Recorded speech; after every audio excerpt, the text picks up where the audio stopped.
Hello and welcome in youth academy. आप सभी का स्वागत है हमारे वर्ल्ड मैपिंग सीरीज़ में, जो कि हमारा क्लास नंबर 7 है। आज हमने क्लास नंबर 6 में हमारा अपना साउथ अमेरिका एंड अफ्रीका की मैपिंग कंप्लीट कर ली थी, और आज की क्लास में हम अपने यूरोप कॉन्टिनेंट की मैपिंग स्टार्ट करने वाले हैं। तो if we talk about the what all the things we have done in our last 6 lectures, तो इसमें हमने साउथ अमेरिका का देखा था। इसमें हमने अपना पॉलिटिकल एंड फिजिकल मैपिंग देख ली थी। पॉलिटिकल मैपिंग में हमने कंट्रीज़ एंड विद इस कैपिटल्स पढ़े थे, और फिजिकल मैपिंग में हमने हमने लेक्स पढ़े, रिवर्स पढ़े, ग्रासलैंड्स पढ़े, साथ ही साथ हमने पोर्ट्स देखा, हमने माउंटेन्स देखा, वोल्केनोज देखा। ये सारे हमने इंपॉर्टेंट देखे। साथ ही इकोनॉमिक मिनरल रिसोर्सेज की बात करें तो हमने जैसे कि सलार दे उन्हीं का एरिया पढ़ा, हमने लिथियम ट्रायंगल का एरिया पढ़ा। तो ये हमने बेसिकली पूरा अपने साउथ अमेरिका की मैपिंग में देखी। अगर हम बात करें अफ्रीका कॉन्टिनेंट में भी हमने सेम जैसे हमने साउथ अमेरिका को पढ़ा, सेम हमने अफ्रीका कॉन्टिनेंट को भी पढ़ा। हमने पॉलिटिकल एंड फिजिकल मैपिंग देखी। फिजिकल मैपिंग में हमने डेजर्ट देखा, लेक, रिवर्स, माउंटेन रेंजेस देखे। साथ ही साथ हमने इसके पॉलिटिकल मैपिंग में इसका कंट्रीज देखी, उसकी कैपिटल्स देखी, इंपॉर्टेंट एरियाज विद पोर्ट्स देखे। Now we move to Europe continent. तो आज हम यूरोप कॉन्टिनेंट पढ़ेंगे, जो कि एक से 3 लेक्चर्स में हमारा यूरोप कॉन्टिनेंट भी खत्म हो जाएगा with holistic way of political and physical mapping of Europe. तो अगर हम बात कर ले कि यूरोप को कैसे हमें अपने Asia continent and Africa continent से सेपरेट करना है, तो जैसे कि हमें इसका एरिया पहले से ही पता है। हमने अपने प्रीवियस लेक्चर्स में देखा था कि जो हमारा यहाँ का एरिया है, जो कि यूरोप को अफ्रीका से कैसे सेपरेट करता है, तो ये हमारा ये वाटर मास है, जिसमें हमें पता है कि यहाँ पर मेडिटेरेनियन सी है। हमारे यहाँ पर मेडिटेरेनियन सी है, और यहाँ पर हमारा स्ट्रेट ऑफ जिब्राल्टर है, जिब्राल्टर स्ट्रेट है, जो कि डायरेक्ट मोरक्को, जो कि अफ्रीका का पार्ट है, और स्पेन, जो कि यूरोप का पार्ट है। तो हम इसको जूम इन करके देख रहे हैं। तो जूम इन करें तो यहाँ पर हमारा जिब्राल्टर स्ट्रेट है, जो कि पार्ट ऑफ मेडिटेरेनियन सी है। अगर और जूम इन करें तो ये हमारे अफ्रीका कॉन्टिनेंट का पर्टिकुलर कंट्री की बात करें तो मोरक्को कंट्री। एंड अगर यूरोप की बात करें तो यूरोप में हमारा स्पेन कंट्री से हमारा the straight of Gibraltar attached होता है। Morocco from Africa and the Spain from Europe. तो यहाँ से हमारे मेडिटेरियन सी में हमारा स्ट्रेट ऑफ जिब्राल्टर अलग करता है हमारे यूरोप कॉन्टिनेंट को। इस एरिया से बात करें, इस एरिया में हमारे 2 एरियाज है जहाँ से हमारा यूरोप एशिया कॉन्टिनेंट से सेपरेट होता है। एक हमारा टर्की का एरिया है, जो हमारे ब्लैक सी की तरफ से जा रहा है, जो कि हमारे कैस्पियन सी एंड ब्लैक सी के एरिया का है। क्योंकि हमें पता है जॉर्जिया, जो कि ब्लैक सी एंड कैस्पियन सी के बीच में पड़ जाता है, हमारा जॉर्जिया कंट्री वो which is a part of the Europe continent. तो यहाँ पर हमें देखना है कि कौन कौन सी कंट्रीज एशिया कॉन्टिनेंट का पार्ट है एंड कौन सा यूरोप कॉन्टिनेंट का पार्ट है। तो अगर हमने इसको ईस्टर्न साइड से सेपरेट करना है यूरोप को, मैं ईस्टर्न साइड कैसे कह रही हूँ, अगर मैं यूरोप को स्केल में ऐसे देखूँ नॉर्थ साउथ वेस्ट ईस्ट से, तो ये हमारा ईस्टर्न साइड हो जाएगा। यूराल माउंटेन ईस्टर्न साइड से हमारा, अगर यूराल माउंटेन को मैंने डायरेक्शन में रखा, तो अगर यूराल माउंटेन के ईस्टर्न साइड में जाएंगे तो हमारा एशिया कॉन्टिनेंट पड़ेगा, और वेस्टर्न साइड में हमारा यूरोप कॉन्टिनेंट पड़ेगा। और यूराल माउंटेन हमारा एक नेचुरल बाउंड्री बनाता है between the Asia and the Europe continent. ये कोई मेन बाउंड्री नहीं है, यहाँ पर नेचुरल बाउंड्री है। यूराल माउंटेन 2 कॉन्टिनेंट को सेपरेट करता है, यूरोप को एंड एशिया कॉन्टिनेंट को। अगर हम और बात करें कि वो और किस एरिया से सेपरेट कर रहा है, तो हम यहाँ से देखेंगे। ये हमारा एटलस का मैप है सैटेलाइट के थ्रू। तो यहाँ पर हमारी टर्की है, टर्की के ऊपर हमें पता है ब्लैक सी है। ब्लैक सी के जस्ट हम थोड़ा इधर जाएंगे, हमारा कैस्पियन सी देखने को मिलेगा। हमने यूराल माउंटेन इस एरिया में देख लिया। यहाँ से हमने अपना Mediterranean sea, Gibraltar strait, Africa continent and Europe देख लिया, यूरोप को सेपरेट कर लिया। अब यहाँ पर हमारा इस एरिया में ब्लैक सी एंड कैस्पियन सी के बीच का एरिया है, जो कि कॉकस माउंटेन को से जाना जाता है। तो ये हमारा एक ज्योग्राफिकल बाउंड्री है, जो कि सेपरेट करता है एशिया को यूरोप कॉन्टिनेंट से। तो यहाँ पर हमारा एरिया की बात करें, ये हमारा ब्लैक सी है, कैस्पियन सी है, बीच में हमारा कॉकस माउंटेन है। ठीक है, ये माउंटेन रेंज रन करती है हमारी ब्लैक सी एंड कैस्पियन सी से होते हुए। तो ब्लैक सी एंड कैस्पियन सी से होते हुए हमारा कॉकस माउंटेन जाता है। तो हमने देखा, अगर हम इसको और डिटेल में देखें तो ये हमारा हो गया कुछ ब्लैक सी, ठीक है, ये हमारा कैस्पियन सी, यहाँ पर रशिया है, जॉर्जिया हमारा आपको पता है यूरोप का पार्ट है जो कि यूरोप में आ जाता है। फिर यहाँ से Turkey and Armenia, Azerbaijan, Iran हमारा एशिया का पार्ट बन जाता है। तो यहीं पे हमारा ये कॉकस माउंटेन है जो कि greater Caucasus and the lesser Caucasus के नाम से जाना जाता है। देखिए यहाँ पर greater Caucasus and lesser Caucasus, अगर इनको पूरा मिला देते हैं तो ये हमारा बन जाता है कॉकस माउंटेन का एरिया। तो यहाँ से भी हमारा यूरोप कॉन्टिनेंट सेपरेट होता है। तो हम देख लेते हैं कि कहाँ कहाँ से हमने अपने यूरोप कॉन्टिनेंट को from Africa and Asia continent से सेपरेट किया। तो यहाँ पर जिब्राल्टर स्ट्रेट से पहले हमने देखा यह मेडिटेरियन सी से सेपरेट हुआ। फिर यहाँ से हमारा यूराल माउंटेन से Asia and Europe continent separate हुआ। फिर यहाँ पर देखिए हमारा ब्लैक सी एरिया है, यहाँ पर कैस्पियन सी एरिया है, और यहाँ पर हमारा जॉर्जिया जो कि कॉकस माउंटेन के रीजन के में पड़ जाता है। हमारा जॉर्जिया जो कि पार्ट है यूरोप है। और जॉर्जिया के जस्ट नीचे हम देखें तो हमारा यहाँ पर जो टर्की, ईरान, इराक, अजरबैजान का एरिया हो जाता है, वो हमारे एशिया का पार्ट है।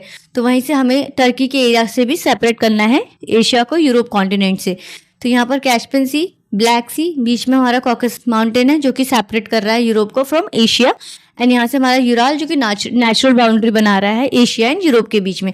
तो हमने चारों तरफ से सेपरेट कर लिया। और इधर से तो आपको पता ही है हमारे वाटर मास का एरिया है। ठीक है, तो हम किस वे में प्रोसीड करेंगे? अगर हम अभी हम पहले हम पॉलिटिकल मैपिंग को देखेंगे। पॉलिटिकल मैपिंग में हम कंट्रीज प्लस उसके इम्पॉर्टेंट कैपिटल्स देखेंगे। तो कंट्रीज के रूप में देखें तो हम पहले स्कैवेंडियन पेनिनसुला की कंट्रीज को देखेंगे, फिर नॉर्डिक कंट्रीज को देखेंगे, देन बाल्टिक कंट्रीज को देखेंगे। Scandinavian, the Nordic and the Baltic countries में क्या क्या अंतर है हम क्लास में ही जान लेंगे। ठीक है, तो हमारा पहला कंट्री हो जाएगा नॉर्वे। नॉर्वे से हम स्टार्ट कर रहे हैं अपनी पॉलिटिकल मैपिंग ऑफ यूरोप। तो ये हमारा यूरोप का पॉलिटिकल मैपिंग। यूरोप की लोकेशन देखें तो यहाँ पर है हमारी नॉर्वे की लोकेशन। यूरोप में देखें तो इस तरफ है। अब हमें कैसे देखना है? देखिए यहाँ से मोरक्को है, यहाँ से हमारा अफ्रीका है, हमने जिब्राल्टर स्टेट से डिस्कनेक्ट किया, मेडिटेरियन सी से डिस्कनेक्ट किया। इधर से हमारा यूराल माउंटेन है, ये एशिया का पार्ट हो गया। ठीक है, तो यहाँ से हमारा यूराल माउंटेन है, ये आधा एशिया का पार्ट हो गया, ये हमारा यूरोप का पार्ट हो गया।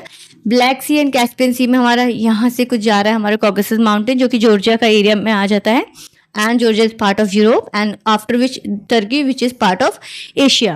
तो ब्लैक सी के जस्ट नीचे ही एरिया में हमारा टर्की का एरिया पड़ जाता है। तो ये हमारा हो गया।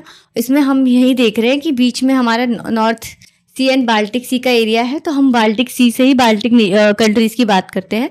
तो यहाँ पर नॉर्वे का एरिया है। नॉर्वे के एरिया की अगर और जूम इन करें तो नॉर्वे की कंट्री है हमारी। नॉर्वे की कंट्री जिसकी कैपिटल हमारी Oslo is country of capital of Norway. तो हमें बस दो चीज़ याद रखनी है, नॉर्वे एंड नॉर्वे की कैपिटल हमारी ओस्लो। अगर ओस्लो की लोकेशन को और ज़रा देखें तो ओस्लो हमारी कुछ इस एरिया में पड़ जाएगा।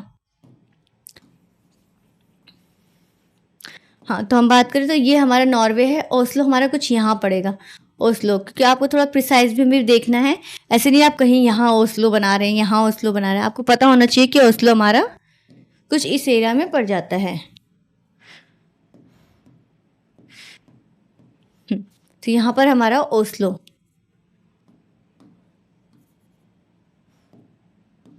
यहाँ पर हमारा ओस्लो है। तो Oslo is the capital of Norway. तो नॉर्वे में हमें इतना ही याद रखना, ओस्लो की कैपिटल है। स्कैवेंडियन पेनिनसुला की बात करेंगे हम, पहले हम थोड़ी कंट्रीज जान लेते हैं। नॉर्वे के बाद नॉर्वे में हमें एक चीज़ और जाननी है कि जो नॉर्वे है वो शेयर करता है अपना लैंड विद रशिया। अब आप सोचेंगे रशिया से कैसे शेयर करता है, क्योंकि Russia is part of Asia and Europe, both the continents. तो ये जो हमारी नॉर्वे की ये जो हमारी पूरी लोकेशन जा रही है नॉर्वे की, सी लाइक दिस, ये जो हमारी नॉर्वे की लोकेशन जा रही है जो कि रशियन फेडरेशन से हमारी इस पॉइंट पे मिल रही है कि केन्स की एरिया में हमारी नॉर्वे रशिया से की बाउंड्री से अटैच कर रही है। तो ऐसे क्वेश्चंस बन सकते हैं कि Norway share is boundary with Russia. तो it is a correct statement that Norway's territory share its land mass with Russia इस किरकेन्स की एरिया के बीच से हमारा पड़ जाता है। किरकेन एरियाज के बीच में पड़ जाता है। यहाँ पर भी देखिए तो देखिए ये हमारा रशियन फेडरेशन से अपनी एरिया शेयर कर रहा है। तो ये हमारा हो गया। Let's move to Sweden. आपको देखिए ये भी याद रखना है, जो हमारी ये तीन ऐसे नेक जैसी एरिया जा रही है ना, लॉन्ग लॉन्ग, तो आपको इसको याद रखना है कि कौन से एरिया का कौन सा पार्ट है। पहले हमारा आ जाता है नॉर्वे, नॉर्वे के जस्ट नीचे पड़ जाता है हमारा स्वीडन, स्वीडन के जस्ट नीचे पड़ जाता है फिनलैंड।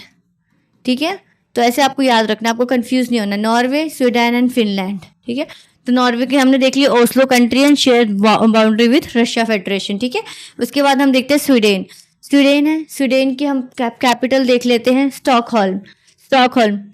स्टॉकहोल्म कॉन्फ्रेंस के बारे में भी आपने देखा होगा, पॉलिटिकल इन्वायरमेंट एग्रीमेंट्स में आप देखते हैं, इन्वायरमेंट के जो एग्रीमेंट्स ऑर्गेनाइजेशंस के रूप में देखने को मिलते हैं, प्रोटोकॉल्स।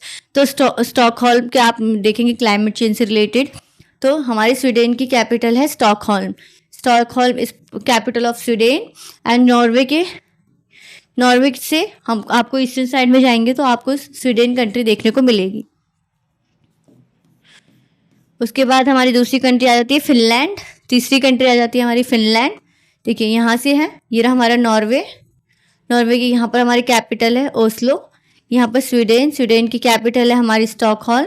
फिर यहाँ आती जाती है फिनलैंड की कैपिटल है हमारी Helsinki is capital of Finland अगर बात करें कि फिनलैंड अपनी बाउंड्री शेयर करता है विद रशिया फेडरेशन, तो यस फिनलैंड भी अपनी बाउंड्री शेयर करता है with Russia federation like this. यहाँ से देखिए नॉर्वे की बाउंड्री जा रही है क्रिकेन्स की एरिया में। सी फिनलैंड और नॉर्वे अपनी बाउंड्री शेयर करता है विद रशिया, बट स्वीडन अपनी बाउंड्री शेयर नहीं करता है रशिया के साथ। सी देखिए स्वीडन का जो एरिया है वो फिनलैंड ने ही कवर कर लिया है और फिनलैंड रशिया से डायरेक्ट बाउंड्री शेयर कर रहा है। और ये जो हमारा नॉर्वे का एरिया है वो क्रिकेन्स की एरिया के साथ अपनी बाउंड्री शेयर कर रहा है, जो कि रशिया एंड नॉर्वे के पॉइंट में मिल रहा है। और जो हमारा स्वीडन एरिया है, स्वीडन अपनी बाउंड्री शेयर नहीं कर रहा है फ्रॉम रशिया, क्योंकि फिनलैंड ने इस एरिया को कवर कर लिया है। तो फिनलैंड शेयर करती है अपनी boundary with Russia and the Norway share is boundary with Russia and Sweden not share their boundary with Russia. तो ठीक है, आपको इसको कंफ्यूज नहीं होना है। तो फिनलैंड की कैपिटल देख ली हमने Helsinki is capital of Finland. ये देखिए फिनलैंड शेयर्स इस land and maritime border with Russia. तो यहाँ से हमने देख लिया कौन सी एरिया से शेयर कर रहा है। फिर हमारी नेक्स्ट कंट्री आ जाती है डेनमार्क। अब यहाँ से हमने ये तीन देख ली। नॉर्वे के पास ही आपको नॉर्वेजियन सी भी देखने को मिलेगा, स्वीडन एंड देन फिनलैंड। और जो ये बीच वाला जो हमारी कंट्री हो जाती है, जो हम इस एरिया में देख रहे हैं ना ऐसे करके कुछ, और यहाँ से हमारा बीच में स्वीडन है और यहाँ से हमारा फिनलैंड जा रहा है, तो ऐसे स्वीडन है। तो ये जो हमारे नॉर्वे की एरिया है और जो हमारे फिनलैंड का एरिया है, इसके बीच में हमारा पड़ता है स्वीडन। स्वीडन बीच में है, स्वीडन है, तो आप स्वीडन से याद कर सकते हैं। स्वीडन बीच में है, बीच में किस हिसाब से, फिनलैंड एंड नॉर्वे के बीच में स्वीडन पड़ जाता है। And Sweden doesn't share is boundary with Russia, but Norway and Finland share is boundary with Russia.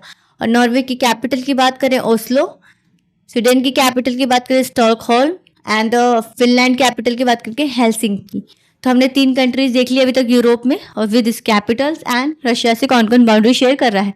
अब फोर्थ कंट्री आती है डेनमार्क देखिए कहाँ पर है, छोटा सा एरिया है डेनमार्क, जो कि आपको इस साइड मिलेगा। नॉर्वे, स्वीडन एंड फिनलैंड के नीचे की साइड मिलेगा आपको यहाँ डेनमार्क को जूम इन करके देखते हैं। ये रहा हमारा डेनमार्क। ठीक है, डेनमार्क की कैपिटल हो जाएगी हमारी Copenhagen is capital of Denmark. और यहाँ पर आपको ये भी समझना है कि जो किंगडम ऑफ डेनमार्क है, kingdom of Denmark includes both Denmark and Greenland जो हमारी कंट्री है, ऑटोनोमस कंट्री है, जो कि पार्ट ऑफ द डेनमार्क है। तो जो हमारी किंगडम ऑफ डेनमार्क है इंक्लूड्स ग्रीनलैंड टू। तो ग्रीनलैंड का एरिया अभी हमारे डेनमार्क के अंदर ही आता है। तो ग्रीनलैंड का एरिया डेनमार्क के अंदर आता है। यहाँ पर देखिए ग्रीनलैंड लिखा है ना, ग्रीनलैंड की जो टेरिटरी है उसको जस्ट ब्रैकेट में करके यहाँ पर डेनमार्क है, तो इससे शो हो रहा है कि ये डेनमार्क का ही पार्ट है ग्रीनलैंड। और यहीं पे हमारा डेनमार्क स्ट्रेट भी देखने को मिलेगा। और आपको कंफ्यूज नहीं होना, डेनमार्क स्ट्रेट हो तो ऐसा नहीं कि डेनमार्क के आसपास ही मिलेगा, ये आपको ग्रीनलैंड के आसपास मिलेगा। ठीक है, तो हमारा डेनमार्क का कैपिटल हो गया हमारा कोपेनहेगन, और Greenland is part of the kingdom of Denmark. ये देख लिया हमने। अब कुछ आइसलैंड की बात कर लेते हैं, हमारी 5th कंट्री हो गई इन अ रो। तो हम देख लेते हैं, यहाँ से हमने स्टार्ट किया था, ये हमारी नॉर्वे है। नॉर्वे की कैपिटल हमारी ओस्लो, जो कि अपनी टेरिटरी शेयर कर रहा है रशिया के साथ। यहाँ स्वीडन है, स्वीडन की कैपिटल है हमारी स्टॉकहोल्म, जो कि अपनी शेयर नहीं करता बाउंड्री। फिनलैंड की कैपिटल है हमारी हेलसिंकी, जो कि अपनी शेयर कर रहा है बाउंड्री विद रशिया। यहाँ पर हमारा डेनमार्क है, डेनमार्क की कैपिटल है कोपेनहेगन, जो कि Greenland is part of kingdom of Denmark. यहाँ पर हमारा आइसलैंड, ये रहा हमारा आइसलैंड। डेनमार्क की जो टेरिटरी है जिसमें ग्रीनलैंड का एरिया, यह रहा ग्रीनलैंड, उसके जस्ट नीचे हमारा है आइसलैंड। आइसलैंड की कैपिटल लगती है Reykjavik. Reykjavik is capital of Iceland, जिसको जो north east capital in the world भी के नाम से भी जाना जाता है। Reykjavik north east capital in the world, Reykjavik is capital of Iceland. तो ये रहा हमारा ये ग्रीनलैंड, ये रहा आइसलैंड और ये रहा हमारा डेनमार्क। तो इसकी हमने देख ली। फिर स्कैविडियन पेनिनसुलास की बात कर लेते हैं। स्कैविडियन पेनिनसुलास की बात कर लेते हैं। तो Scandinavian peninsulas is how is different from the Nordic countries. तो Nordic countries, Baltic countries and Scandinavian peninsulas कैसे एक दूसरे से अलग है। तो स्कैविडियन पेनिनसुलास की बात करें तो हमारे स्कैविडियन पेनिनसुला में ब्रॉडली देखें तो हमारा Norway and Sweden is part of Scandinavian peninsula.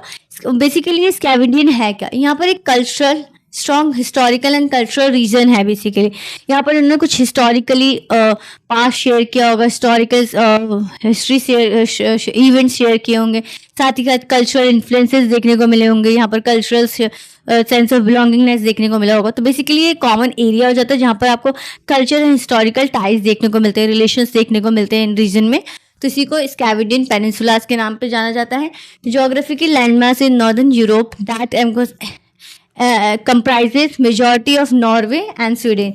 Majority of Norway and Sweden. तो ये नॉर्वे का पूरा एरिया, स्वीडन का पूरा एरिया, इसको स्कैविडियन के नाम से जाना जाता है। इस पूरे एरिया को मेजॉरिटी ऑफ कवर करते हैं, बट इसमें आपको यहाँ पर थोड़े से डेनमार्क का एरिया, आइसलैंड का एरिया भी देखने को मिल सकता है एंड द फिनलैंड का एरिया भी देखने को मिलता है, बट मेजॉरिटी इसमें आपको देखिए Denmark, sometimes Finland and Iceland also included in this too. तो मेजॉरिटी एरिया आप देखेंगे तो नॉर्वे एंड स्वीडन ही होगा जो कि स्कैविडियन पेनिनसुलास बनाते हैं।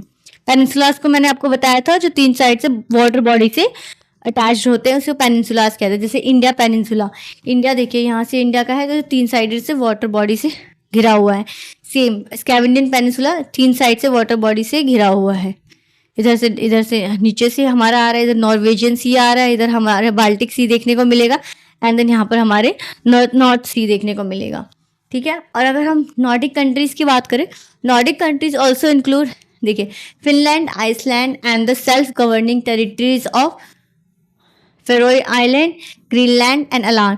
देखिए जो हमारी स्कैविडियन कंट्रीज है उसमें आपको ग्रीनलैंड देखने को नहीं मिलेगा। अगर बात करें स्कैविडियन कंट्रीज की, Greenland is not part of Scandinavian peninsula. ठीक है। स्कैविडियन पेनिनसुला में आपको majority of Norway and Sweden की कंट्रीज देखने को मिलेगी, जिसमें आपको कभी कभी डेनमार्क एंड फिनलैंड भी इंक्लूड हो जाएगा। बट इन नॉर्डिक कंट्रीज में आपको share historical cultural ties with 5 countries होते हैं। ठीक है। जो पॉलिटिकल कनेक्शन देखने को मिलते हैं जिसमें आपको with include Norway, Sweden, Finland, Denmark and Iceland too. तो यहाँ पर नॉर्डिक कंट्रीज में आपको Iceland, Denmark, Greenland, Faroe island ये सब देखने को मिलेगा। और जो कि स्कैविडियन पेनिनसुला है उसमें आपको ग्रीनलैंड देखने को नहीं मिलेगा, आपको फेरोए आइलैंड नहीं मिलेगा।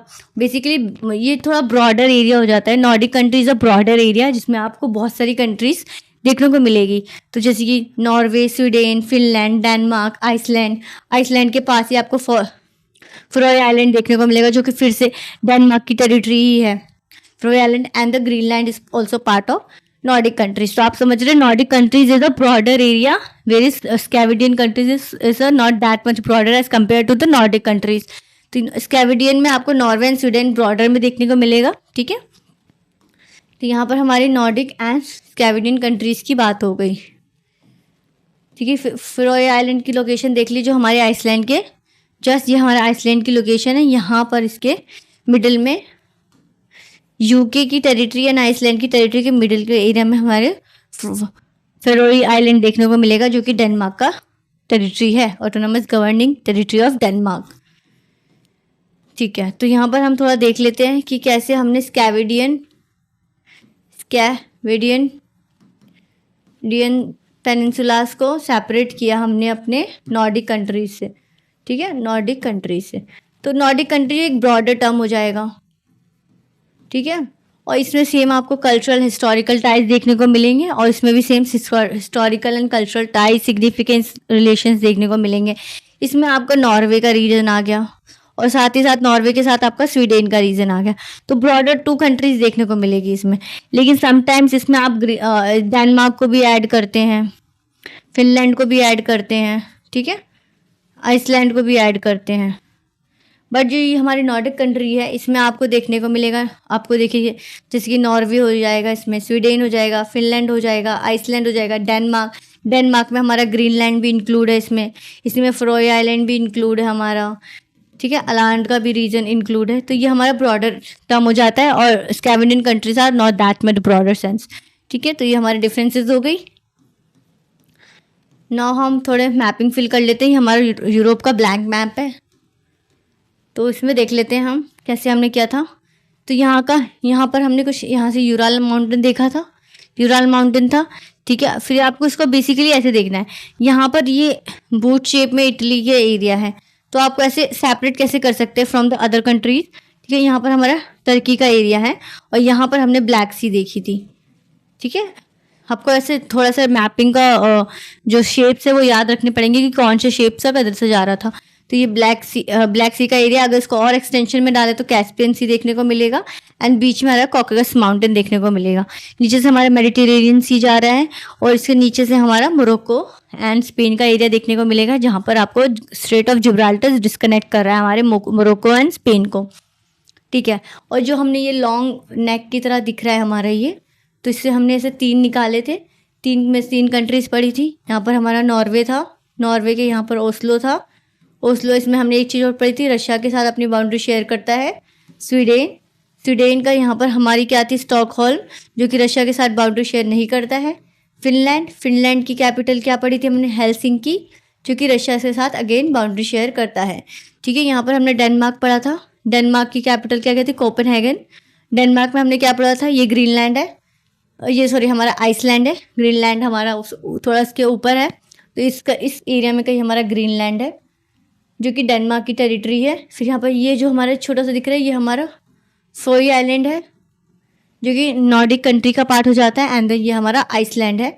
आइसलैंड की कैपिटल हमने क्या पढ़ी थी, रिक्जाविक, ठीक है, जो कि northern most capital in the world है। तो ये हमने कुछ इतना पढ़ लिया अभी तक यूरोप में। आई होप आपको इस मैपिंग से समझ में आ रहा है। इसके बाद हम ये बाल्टिक कंट्रीज़ के बारे में पढ़ेंगे, बाल्टिक सीज का एरिया देखेंगे, तो ये लातविया, लिथुआनिया, एस्टोनिया के बारे में भी पढ़ेंगे। तो हम जिससे हमारा क्या होगा, Scandinavian peninsula, Nordic countries and Baltic countries की पूरे हमें ये जो तीनों जो बड़े बड़े हमें टर्म्स देखने को मिलते हैं अपने वर्ल्ड मैपिंग में, उससे हम समझाएंगे।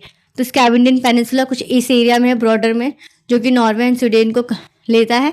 और जो हमारा नॉर्डिक कंट्री उसमें आप Denmark, Iceland, Finland, Greenland, Faroe island, Aland का एरिया सब आपको देखने को मिलेगा ब्रॉडर सेंस में। तो यहीं पे हमारी ये आज की क्लास यहीं पे ख़त्म होती है, जहाँ पर हमने ये इसकी मैपिंग ख़त्म कर ली अपनी, कुछ इंपॉर्टेंट रीजन्स को जाना हमने।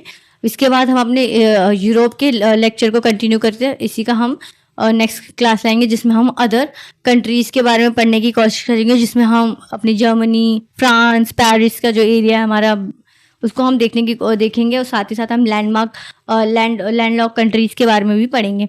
तो इसी क्लास में अगर ये पॉलिटिकल मैपिंग है, ये बेसिकली हमारी 3 क्लास में कंप्लीट हो जाएगी। इसके बाद हम अपनी फिजिकल मैपिंग में आएंगे, जिसमें हमें सबसे पहले अपने रिवर सिस्टम्स के ऊपर पढ़ना है, देन फिर माउंटेन रेंज, जो कि हमारे ऑफिस, इसमें साथ ही साथ हम अपने यूपीएससी के PYQs भी इंक्लूड कर लेंगे, जिससे हम क्लास में यूपीएससी PYQs सॉल्व कर पाएँ और ऑन वर्ल्ड मैपिंग।